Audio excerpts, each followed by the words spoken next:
This is an excellent exercise for three-value painting techniques. I call this the old guy. It's from an old picture book, and I don't think he's anyone famous. I think he's somebody's grandfather in his garden in the backyard in the late 1800s, early 1900s, but he has a great shadow pattern to work with, and he has good interesting shapes that create the image, which is terrific for interpreting watercolor in three values. So we're going to interpret him in watercolor painting. Here's a piece of Arches cold press, 140-pound cold press, and we're going to try to examine this image in terms of value and color. I'm going to be a little playful with the color. I get to play a little bit with it.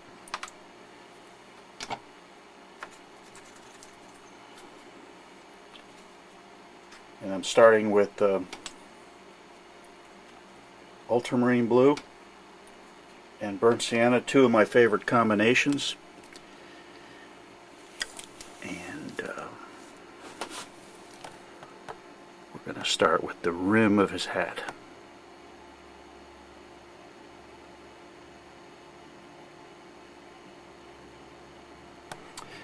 When you paint with watercolor, you use clear water to get a little lighter. That's one of the ways of getting lighter. And so I can shake some of the paint out of the brush and come back just with clear water to vary the paint and the color and the value.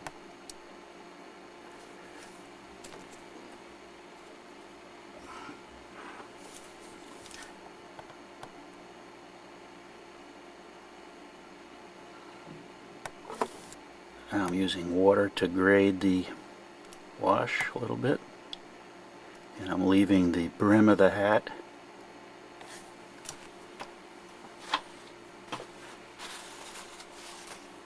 white, the white paper. I've just taken all the moisture out of the brush, and I'm going to pull out some of the excess paint here. If you leave big puddles, and it leads to terrible situations if you leave big puddles.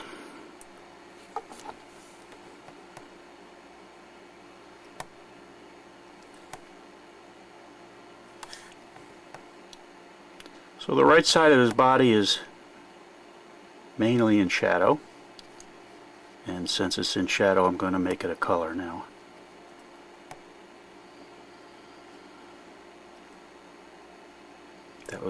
That wasn't me, that was a drip.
So I'm playing with the color a little bit.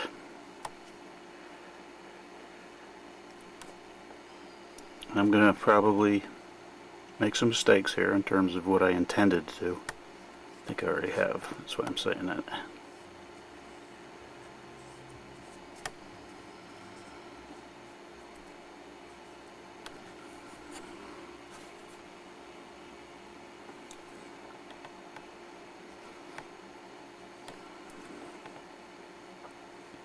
But you have to allow, I think if you're playing with watercolor, if you're playing with it with a good attitude, you have to allow a little bit of unexpectedness to happen.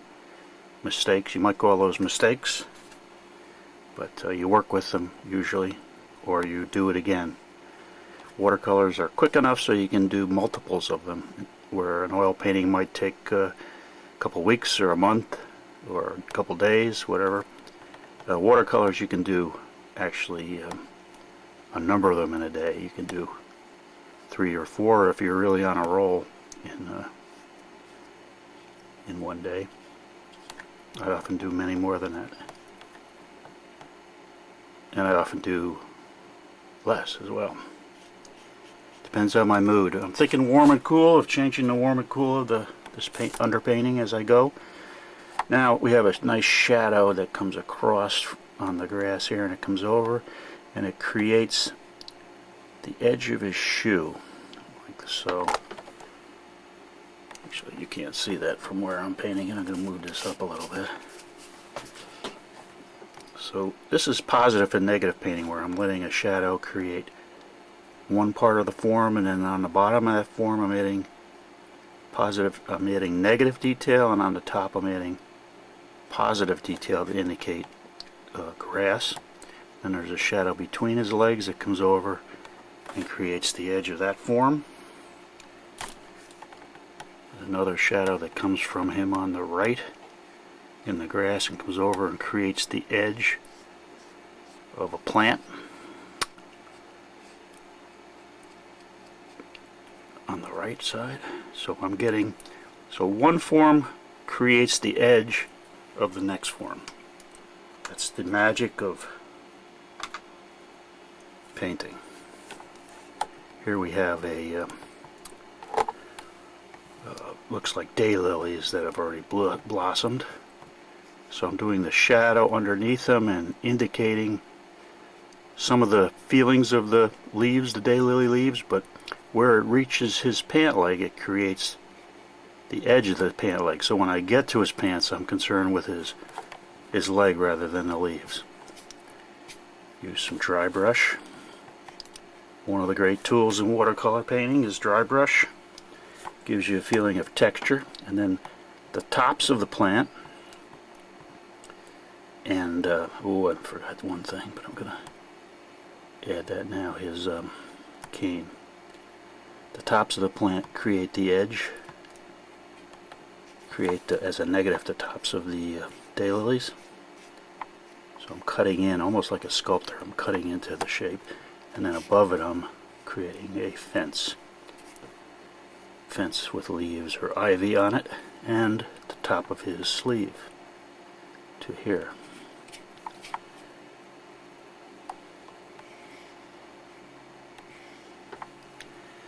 Right.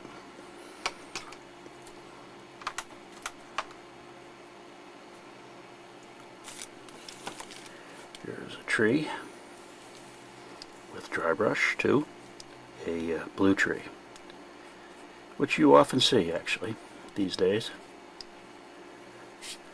In the modern world, blue trees are not unusual.